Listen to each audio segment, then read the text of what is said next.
Cool. So I am joined here today by two-time Olympian Natasha Hastings, also an Under Armour athlete like myself. I'm just going to take a deep dive into her journey and her journey through mindset and just her athletic career as a whole. And so my first question to you is, as you were coming towards the end of your career, how did you end up in the sports psychology and counseling field? Mm. I don't think it was like a journey that people would be expecting to hear, although I feel like none of our journeys are expected. First and foremost, I've had a foundation for young girls, the Natasha Hastings Foundation, where we work with girls. Throughout my career, I've dealt with body image, performance anxiety. So I basically created a curriculum for young girls where I felt like there were things that I learned in my 20s that had I knew in my teens or even in middle school might have been helpful for me in my 20s and now my 30s. But what actually gave me the final push into mental health was actually being back in therapy myself personally. In 2020, the Olympic years messed me up now with COVID and everything, so I have to be intentional to think about the dates. But I was training for the Olympics. I was a new mom and I became a single mom, and so I was in therapy for like all of those things where it was like a whole lot of transition was happening. I was very certain that that was going to be also going to be my last Olympics. So it honestly just came to me one day sitting in therapy, like, I think this is what I need to be doing because I had already, like I said, created that curriculum for young girls, and it was like maybe I should actually get the clinical training to be providing these services for young girls. So it was a number of things. Throughout my career, I have had experiences working with sports psychologists. And then I found my way over to a therapist in particular for personal reasons. But ultimately, that in itself, too, when I searched for a Black female therapist, it was a hard time finding one, number one. And then it even made me think back on my own experience with sports psychologists. They were older white men, no one that really, I could say, have the lived experience that I have as a Black woman. So a number of things went into that decision to enroll in school and get my master's in clinical mental health. That is awesome. And there were a couple of things that you mentioned, like how you were saying in 2020, there was a lot of like transition. You said you were a new mom, and that obviously comes with its own territory in and of itself. And so now it's like you're not only dealing with yourself, but you're also dealing with a child as well. And then just the mental stress of that, and then still having to compete at a high level. You say you were trying to train for the Olympics and things of that nature, and that's extremely tough. And so my question to you is, how did you deal with like the anxieties of it all? Were there any mental techniques that you learned in therapy or that you learned over the years from maybe your sports psychologist, or just even mental skills that you learned from being on the track that helped you deal with some of the anxieties? It's funny that you say some of the mental skills that I learned on the track. First of all, I want to say being a mom is one of the most rewarding things ever, but it's also one of the things that it's the hardest job I've ever done. And I quickly realized no matter what I'm going through, I cannot check out of this job, that job, right? I have to be his mom. But I think it's funny that you asked that because I went into labor, first of all, unexpected. My son was a month early. And my labor was very fast. I didn't know I was in labor. In fact, it was so fast when I got to the hospital, they had to slow my labor down. Um, and I got my epidural at the very last moment. And when I tell people that childbirth isn't really that bad, I get the look like, what's wrong with you? But there was literally a moment where, when I had the understanding that, okay, you're in labor, this baby is coming, nothing is prepared in terms of like, my friends brought me to the hospital. My mom was in Atlanta at the time. I lived in Texas. His dad was in Pittsburgh, like everything that was supposed to happen did not happen. But there was a moment where I told myself, if you freak out, you're going to put the baby in distress. You need to calm down. You need to get your heart rate under control and calm down. And there was a moment where I shut my eyes. I had a doula, and we didn't even get to do like the breathing and the birthing courses because my labor was unexpected. But there was a moment that I closed my eyes and I imagined myself on the line in Rio. And I was just swaying back and forth, humming and rocking through my contractions. And it literally was me going back to that competitive mindset of like, okay, control the controllables, control what you can control. You can control your breathing. The contractions are going to happen. Let's get through the contraction. We'll worry about the next one when the next one comes. So I didn't realize that I was doing that. I mean, I knew that like I had kind of tapped into that, but the magnitude of what I was tapping into, I don't think I fully understood until maybe like a year after having my son. But in the delivery room, I very much so tapped into like, okay, we've done hard things before. We're going to breathe. We're going to rock. I didn't, like I said, my doula hadn't had a chance to teach me those things, but I just went right back to some of the things that helped me on the track. But things that help me on the track: control the controllables, control your breathing, and those are things that I employ. That, you don't just get to the track and just do it and it just happens, right? One of the reasons why I was able to call on that in labor was because I was practicing that way before I got to Rio, I got to the competition, or I even got to childbirth, where, I'm in a stressful situation. I feel my heart rate rising. Okay, let me stop and take a few deep breaths. Let me stop and count. Let me find something to bring me into the present and the now, and control what I can control. Everything else happening around me does not matter right now. How do I center myself and be present with where I am at the moment? But that took years and years and years of practice. I always tell the story. The first year that I actually started working with a sports psychologist, which was 2013, it was a slow process. And there were some weeks that I felt like, why am I doing this? Why am I making this investment? Like, it's one of those tedious things. I actually like to compare it to like being in rehab for an injury. And you're doing these slow, boring, tedious exercises that are like really focused on one particular muscle that you probably didn't even know existed. But to get to the end game of putting everything all into place so that you can go out there and play healthily, that's what the process is. So it's a bunch of different things. And I think you try out all the different things until you find what works for you. What works for me may not work for you, and vice versa. But it does take practice long before you get to game day. For sure, for sure. I pretty much agree with everything you just said, and how the process of it all is, it can be very slow, but I think it's important to enjoy that part of it, because that's the time where you're spending the most time, right? Like, Mm-hmm. everyone wants the glory of like winning and stuff like that, and being healthy and doing all the things that like you are able to do at the finish line, but it's the process that helps you get to that finish line. And the finish line only lasts for like 2 seconds, and then you're like, okay, let me, go to the next thing. And then I also liked how you talked about how like you were able to, use some of the techniques that you were pretending that you would be on the line.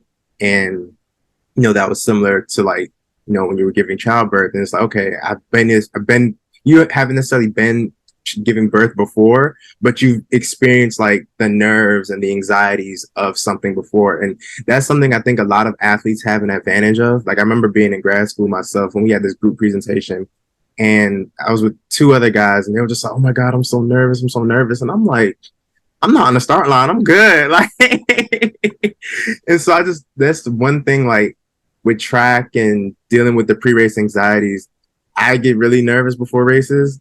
And granted, it's not as bad anymore, but I think because I've been dealing with pre-race anxieties for so long in my life, like there's a lot of things now that I have to do that I don't get as anxious about, just because I've experienced the anxieties. I know how to deal with it and things of that nature. And I know if it's not going to physically be painful, then I'll be straight.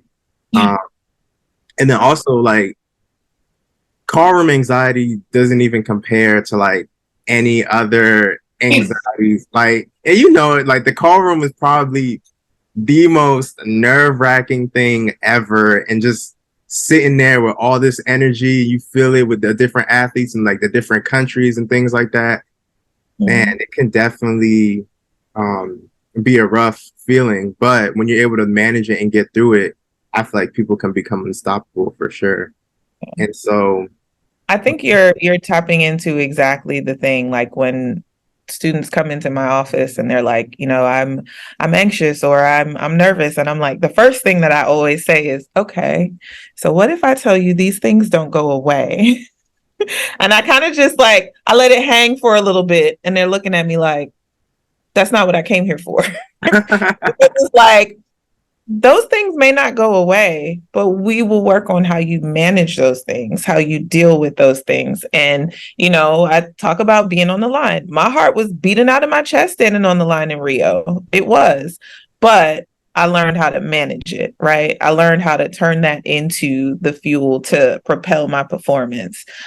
So it's interesting because it's like, yeah, you do find yourself getting into other situations where, like, I don't like public speaking. So, like, even doing presentations in grad school, I was nervous, but I would still kind of like tap into like, okay, do your breathing. You're gonna get through the first minute. Once it takes off, all these nerves are gonna be gone. You're gonna do your thing, and everything's gonna flow. But there still is that bit of nerves, but you tap into your toolbox now. So sometimes you do it subconsciously. You don't even realize that you're doing it because you've practiced it so many times, right? But yeah, I always say the nerves don't go away. It's no, there. You I just be telling learn the same a thing. different toolbox. For sure, for sure. And I agree 100%. And I tell athletes, like, because I um, give mental skills to athletes as well. And so I tell them the same thing. Like, the nerves and anxieties aren't going anywhere. Like, you have to learn how to manage them properly. And once you learn how to manage them properly, you'll be in a much better situation. And another thing I realized is once you actually begin the race, the anxieties are gone. It's usually the hours or minutes leading up to the race where you have the most anxiety. And then honestly, I started telling myself, like, all right, what is it that I'm actually anxious about?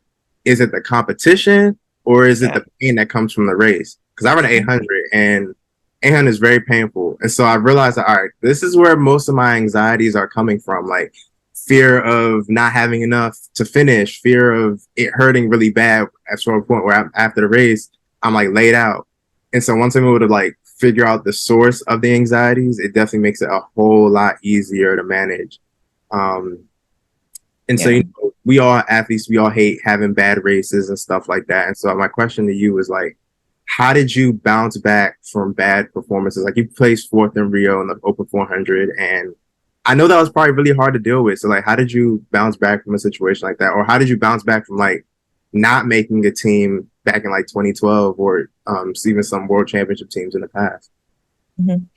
I think it's some of what you just said a minute ago, where it's like acknowledgement, right? Like I think as athletes or in the athletic world or some lingo that we hear is short-term memory, right? Where it's like, okay, it happened, but forget about it. And it's like, there's a little bit of truth to that, but and I have a philosophy about certain things. Number one, I can write a report on the things that I learned from my failures. What I learned from my wins, I don't really know. so so that's my perspective on failure. Number one, right? A lot of times we are afraid of failure. I had to learn to have a healthy relationship with failure. Failure is simply a marker of where I am and how do I address it? How do I acknowledge the failure? How do I acknowledge what the failure was and acknowledge what needs to be corrected from that failure and move forward from there. It really had to be a matter of, how do you view failure. I'm probably the fourth place queen. I know there's a couple of us, but I am. I placed fourth in Rio. In Moscow, I placed fifth, but a disqualification moved me up to fourth. In 2012, I missed the team by one spot. So yeah, so it's a gut punch. It is. But I am happy to say that each time those things happen, I mean, I remember when I didn't make the team in 2012, I walked from the stadium in Eugene back to my hotel room. I didn't talk to anyone. Everyone kind of gave me my space, let me deal with it, let me be upset. Now, deal with your feelings in a healthy way. Don't go fighting nobody, beating nobody up. But like, if you need time by yourself, take that time by yourself, or whatever that is. For me, it was walking back. I went through a whole process of like, I don't know if I want to run anymore. I don't know if, when I graduated from undergrad, I thought I was going to be a chiropractor. I honestly did not imagine having as long of a career as I did in track. And so I was like, maybe I'll just go back to school. Maybe this just is not for me. But I say all that to say that it was important for me to have that time, right? And I think you have that time, but you also give yourself a set time to have that time to ask the questions that you need to ask, assess the situation, assess, was that really everything? Or is there more that I could do? Do I have access to do something different? Am I going to give it 100% when I try something new with this? But giving myself the time and the space to go through that process. Now give yourself a set time and space, whether for you that's a couple of weeks, a couple of days, because we don't want to stay there, right? You want to move out of that space. However, I think that is a space that often gets skipped over because it's like, it's supposed to happen. You're supposed to have short-term memory, move on to the next, but that doesn't acknowledge our feelings. And the truth of the matter is that, like, I feel the way that I feel. I'm upset because this is something that I cared about. This is something that I wanted to do well at. This is something that I put a tremendous amount of time, hours, days, time away from family, like all the sacrifices. Of course, I'm upset. And so to just act like you're not supposed to be upset is absurd. And so for me, that's like a huge part of it. Like, give yourself the space to acknowledge what it is that you're feeling in this moment, whether it's disappointment, sadness, whatever. You have to acknowledge those things and then go on to, okay, what's my plan from here? So better relationship with failure. Failure is a part of the game. I have far more failures than I do successes. And I learn far more from my failures than my wins. But also giving myself the space to acknowledge those feelings around those things as well. What a beautiful answer. That was so well said. And I really like how you said, like, allowing yourself to feel those feelings, but then at the same time, giving yourself a set time to feel those feelings because you don't want to stay there. And I know for me, I missed the Olympics in 2021 because I didn't hit the standard. And I remember feeling it was the first season where I didn't progress. And so I felt it was just so weird. Like, I remember thinking to myself, like, dang, this is the first track season where I didn't like make any progress. You're so used to like PRing year after year after year after year, and then it didn't happen. I'm sitting in my room like, what just happened? Like, why didn't I, what happened to the point where I wasn't able to progress like I normally do? Was I putting too much pressure on myself? Was I not doing the right things? Like, it was just so weird. And I remember wanting people to give me space, but people kept hitting me up, and I was just like, yo, let me be upset in peace right now. Like, let me actually acknowledge and feel this. I know for me, like, my feelings would essentially come in waves. So like, one moment I'll be good, and next moment I'm sad about it. But I realized that when I allow myself to actually feel it and allow myself to go through it instead of get over it, the quicker the feelings go away. So a lot of times I think we quickly try to get over something, but you're not necessarily allowing yourself to actually process and feel what it is that needs to be felt. And then at the same time with failure, I think having a good relationship with failure is great because essentially failure can kind of produce a fearlessness in us because it's like, all right, I know failure is like at the bottom of the bottom and the only way is up. And so if I know what this feels like, if it happens again, it's still a gut punch and it still sucks, but I know that I'm going to be okay because I've been able to go through it before and time again. And Mm-hmm. so, like you said, you mentioned you had some wins. So what are some of the what is some of the mental skills that you had that were pivotal to some of your successes? I think for sure, like focused on the controllables and my affirmations. My favorite story to tell. I went back to when I started working with my sports psychologist in 2013. It was actually the fall of 2012. It was right after not making the London games. And we worked on my issue was how I was speaking to myself. I am my worst critic. I don't speak very nicely to myself. And so the first thing that we worked on was the second you start to feel a negative thought creep into your mind or it comes out of your lips, whatever, change it to the positive thought. And every time I tell this story, I say, this sounds so easy and so simple.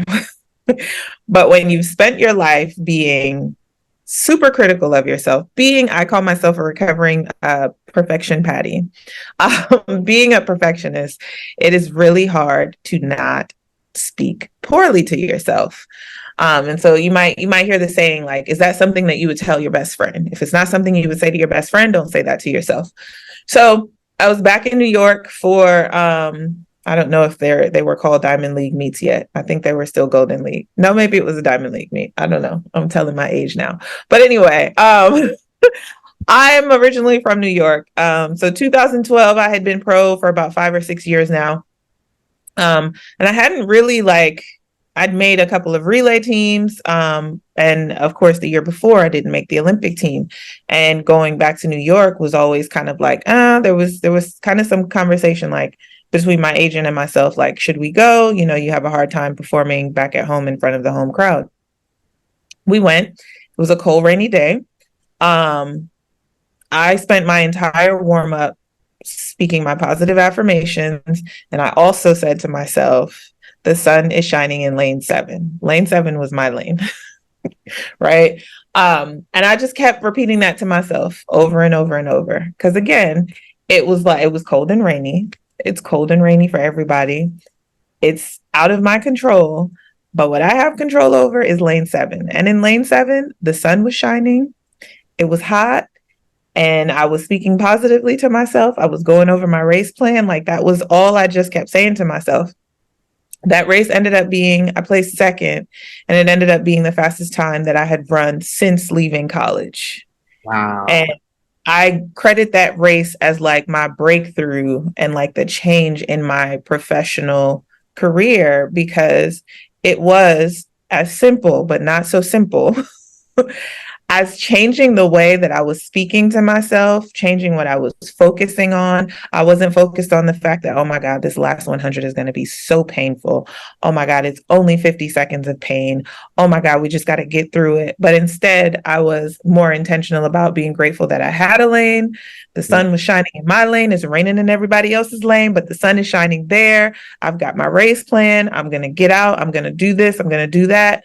And so from there, I went from not making the team the year before to a few weeks later becoming the US champ. So but I say it sounds really simple, but that was from practicing from the fall in 2012, after the 2012 season, all the way through May. We'll call it May when that track meet was, and then the US champs were the following month, and continuing to practice that throughout my career. Like that wasn't just, oh, this worked. And because that's another thing that happens, right? You think you got things figured out and then you're like, okay, I don't need this anymore. But no, actually you got to keep practicing just the same way as you go out to the track every day after your wins too, right? You've still got to continue to practice those things. Wow, that's first of all, that was an amazing story, and you really touched on self-talk, and that to me is one of the most important things an athlete can do Mm-hmm. because, like you said, a lot of athletes are so mean to themselves, like it's crazy.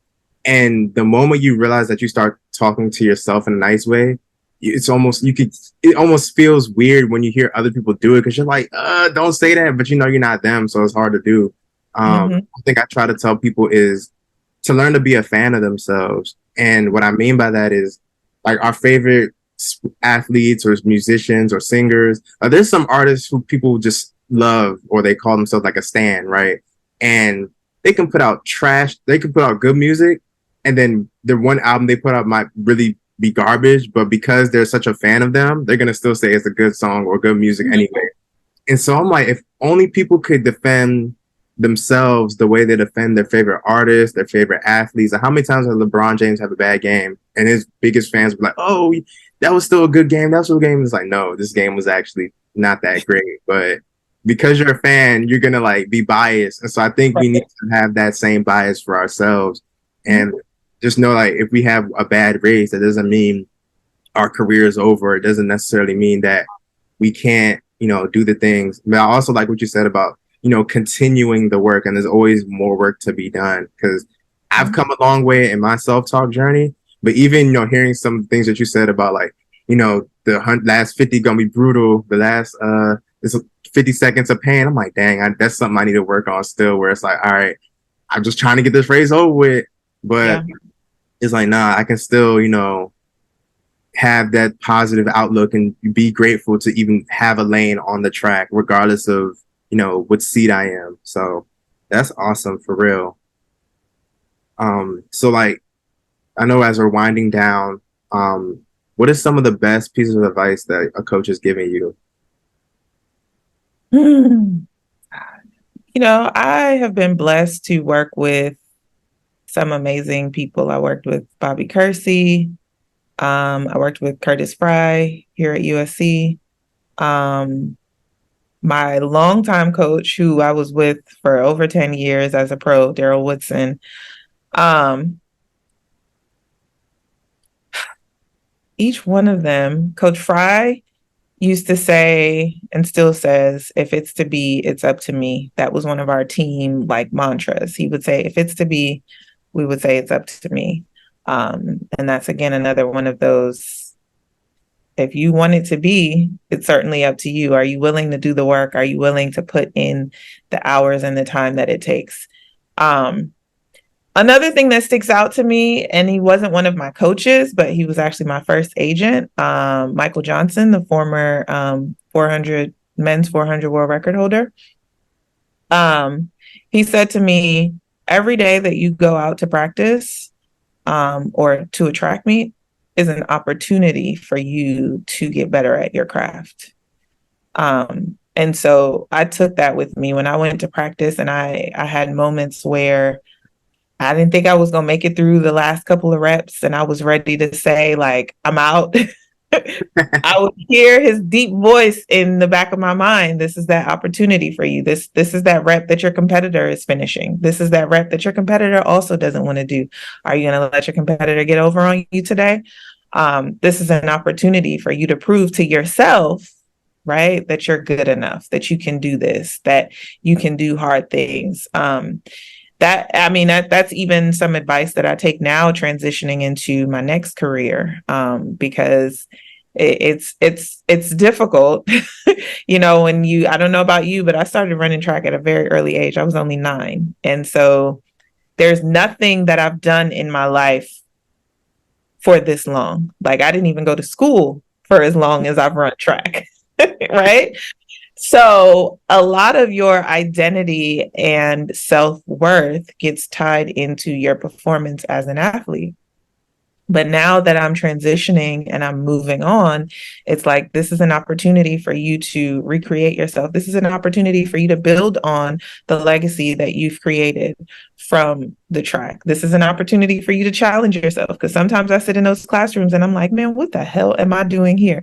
See that negative self-talk again, right? Because I'm in a space that like is unfamiliar. I've been running around in circles my whole life, right? Or ovals. But this is an opportunity to challenge myself and to become a better version of myself. And my relationship with failure is improving. But if I fail, if I make a mistake, tomorrow is another opportunity to improve or correct or, just become better. So I don't know. Those MJ's words are probably the ones that ring the most in my mind. But yeah, Coach Fry also had that. It's funny because I was with D2 for, like I said, over 10 years as a pro. And Coach Fry would be somewhere else on the other side of whatever. And you talking about the call room, and I'd be walking out of the call room and I'd hear, if it's to be from nowhere. And you're like, it's up to me walking out to the track. So yeah, those two, Coach Fry, shout out to Coach Fry. He's retiring this year. He's got his retirement celebration coming up soon. But yeah. Wow. First off, I didn't even know Michael Johnson was an agent at one point. That's Yeah. interesting. And so I know you talked about, your transition and, being a counselor and sports psychologist and things of that nature. And so like, do you notice any difference or any mental struggles from like the athletes today versus athletes like in the past when you were coming up? I can't say anything shocks me. I can't. And I don't know if it's, I bring a unique experience into the room, right? Like what I said earlier, even though the counselor that I went for in 2020 was not a sports counselor, I wanted someone that had a lived experience as a Black woman in this society, right? And so when my athletes come in, and it's so interesting because I've like I did my internship hours in a university setting. And my supervisors would want to say like who and what I've done, but I didn't want to share that. I would only share in the moments that I felt like, okay, this is something that might help this person. This is something that'll help them to understand that, like, no, I feel what you're going through. But I honestly cannot say that there has ever been a thing where, like, in counseling, we call it countertransference, where I have to sit there and tell myself, okay, girl, this ain't you. But yeah, girl, I feel you. I've been there too. Or, okay, sir, like, well, I've been there too. From performance anxiety, from dealing with the family members that mean well, however they're well, is still not helpful. Making the choices as a student athlete where, like, you're a student athlete, so there's a lot on your plate with only 24 hours in the day, but you still have to be a good student, a good athlete, and try to figure out how to have a little bit of a social life or family life or whatever in between there. No, I can't say that anything has shocked me yet, thankfully. That's good. Because I was always wondering, like, I wonder what some of the struggles are. I think a lot of times we paint this current generation, like Gen Z, as like super sensitive, anxiety driven generation. And I'm like, I don't think they're that much different than we are. Like, there's nothing They're new. talking about it. Exactly. We kept quiet. We didn't say anything, but now we're talking about it. Now we're saying, I'm not okay. And I think while you were talking, I actually wanted to ask you this too, because one of the things that I struggled with was I didn't feel okay, but a lot of times I couldn't put language or verbiage to what it was I was feeling. I just knew, like, something ain't right. I don't know what's going on. I don't know. Well, how do you feel? I don't know. I'm sure. I don't know. I don't know. But now we're giving people language to, like, and we're still learning. It's still, a process. But I think now that we have the language to express, like, oh, I don't feel good, and I think I'm being triggered by this, or I had this experience that I feel like may now be showing up this way, blah, blah, blah. But I don't think it's any different. I think they just now have a language to express it, to get the help for it, as opposed to just pushing through and just, it's life. You just have to deal with it. That's fair. And I can agree with that. And I think also, like, when you have the language to it, sometimes people can abuse that language. Like, everyone thinks they're being gaslit, or everyone thinks everyone's a narcissist. It's like, I don't know about that. They just disagree with you, and that's okay. Yeah, that's it. We can respectfully disagree, and I don't have to be I don't know if we can cuss here. No, But yeah, like, I just don't agree, and that's okay. All right. But yeah. And I mean, I will say, admittedly, as a mental health professional now myself, sometimes I do have to check myself too. Like, okay, let me not overuse that term. Like now everyone is what is it, adult diagnosed ADHD, or and I'm like, do you that diagnosis, or did you self-diagnose, or did you, and here's the thing, like my first year in grad school and like being introduced to the DSM-4, every mental disorder, I read those things and I was like, holy cow, am I narcissistic? Am I autistic?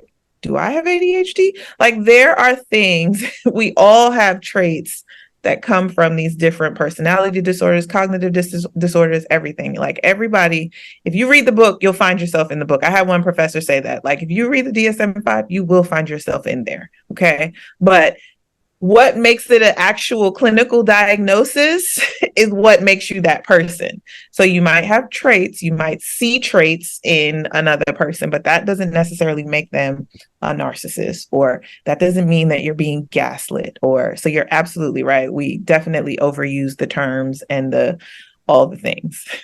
For sure. But yeah, this is why I think self awareness is important, because self awareness allows you to kind of recognize some of the triggers that we might have, or it's like, okay, I'm feeling a type of way about this situation. I might not necessarily have the language, but I know like this is making me feel a way. I should, not do it or not watch this certain thing because, or even stay off of social media because it's making me feel a type of way about it. And so to wrap up, my last question is, what is one piece of advice you would give to any athlete or parent even watching this right now? I feel like it's oversimplified, but it going to grad school has not changed it. It's the same thing I've said over and over and over. It's gonna be okay. It's gonna be okay. I've been standing on the line feeling like, oh my God, if I don't make this team, or if I don't do this, like I won't have a contract anymore, or I won't have this anymore. And it's like, what's real versus what's not? What's real is my family and support are still going to be by my side. What's real is it's going to be hard. What's also real is I can get through this. It might suck, it might be painful. But also if I'm willing to do the work and, ask for help, I can get through this. So I know that again, it sounds oversimplified. And it isn't as simple. It does take work. It does take humbling. It does take some bumps and bruises along the way. But ultimately, if you stay in the fight, it will be okay. That is so good. And thank you again for joining us. This was a great conversation. And I do agree, everything is going to be okay. So for those of you watching, just know everything is going to be all right. Like, as long as you're not dead, you're going to be fine.